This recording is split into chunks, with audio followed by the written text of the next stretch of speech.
A few more expressionistic echoes. Still thinking about Descartes, but I'm also thinking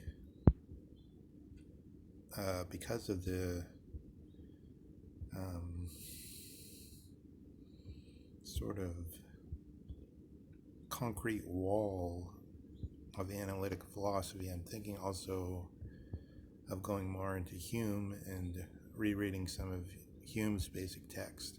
I've been thinking one proof that um, the people who are most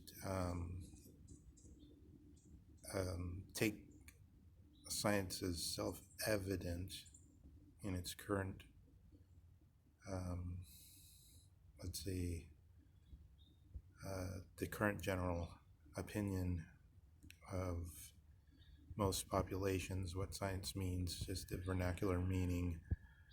Um, you push in that direction with someone like Sam Harris, but even he is more open than quite a few people, although he's um, still quite narrow in the constant use of the story talk.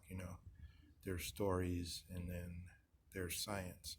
So I think a proof that, and then you get people that are maybe a little more extreme who, use this saying that the philosophers are just the armchair people, but which I would say is flatly false, because when you think things over in an armchair, what you're thinking about is the history of human beings and everything that's happened to human beings within that memory. So that could be, if you want to put it in by analogy, you could call that um,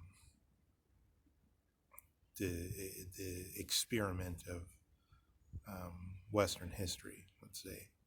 So it's just as much a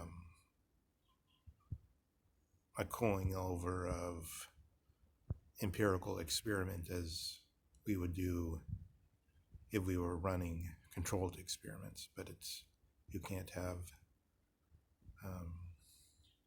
a controlled experiment which consists of the whole of human history, because there's nothing to compare it to. You can't run the experiment twice, and you can't have double experiments. But those people that take that attitude, I think there's a basic proof that it's not the distinction between science on the one side and the science, the real stuff, and then on the other side, stories and myths. Those people almost always, if they're relatively well educated and informed, if you probe, they will admit that the exception to that is David Hume, and that they like David Hume. So this shows that what they mean by science is a pure idea which has been developed in the vision of David Hume and unfolded in his writings. And when they encountered that idea,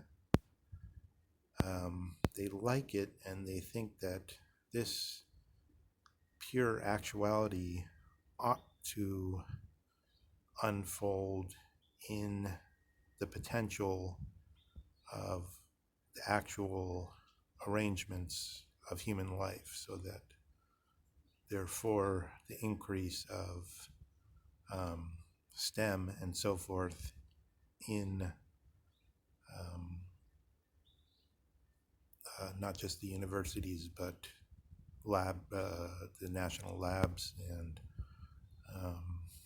anywhere, and corporations that are doing science and so forth. They're for that. But the reason is because they have this strong idea which outstrips all the empirical forces, which is the modern explication of a promise to keep, which is given in especially the writings of David Hume, the great empiricist.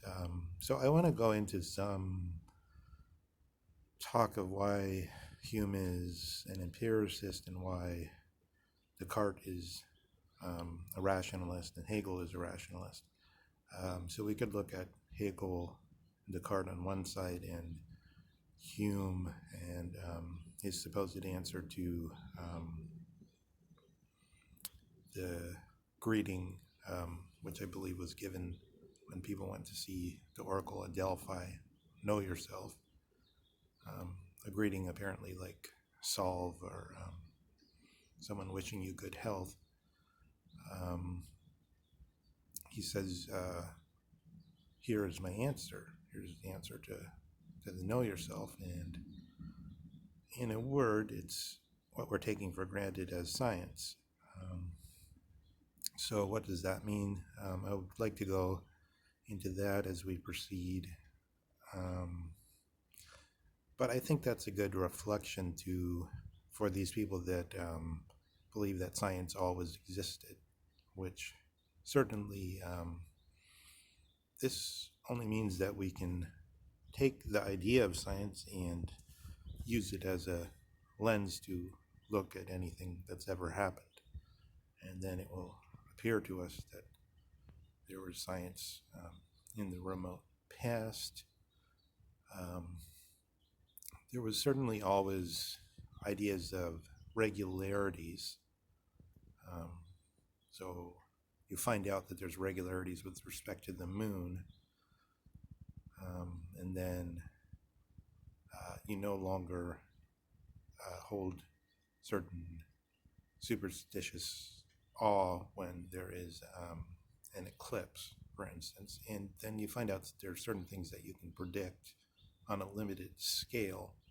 But this is by no means the idea elaborated in the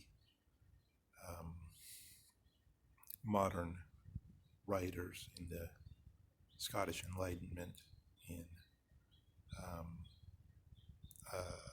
Bacon, in Galileo, in Newton. These are simply compartments within a world of ideas which were totally different.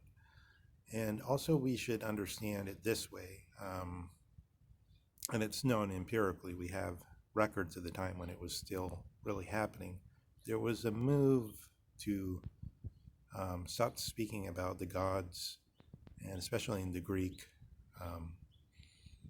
from the year 600 BC to the time of Socrates. You can see it happening, to stop talking about the theoi and to begin talking about the ideas, so that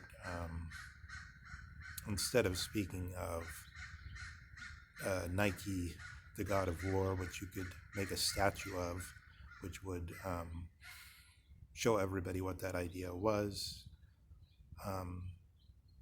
we began to have things like the Platonic dialogues. So we stopped talking about the gods and started thinking about these things in terms of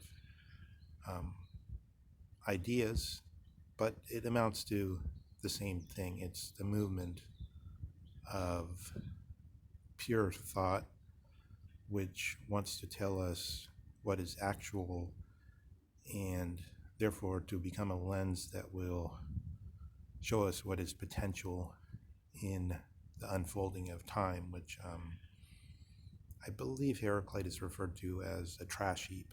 So like the unfolding of time is a trash heap. Its potentialities unfolding are the trash heap. What's beautiful is the idea, or that which belongs to nous, or the pure thought. And I think this can